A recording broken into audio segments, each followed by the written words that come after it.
Here we are in beautiful Tri-Cities. Blizzard conditions. Expecting 7 to 10 inches of snow tonight.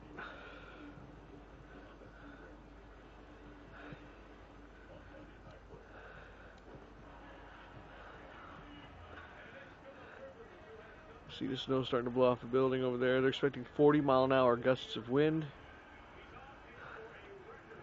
Isn't that special? 300 sunny days a year.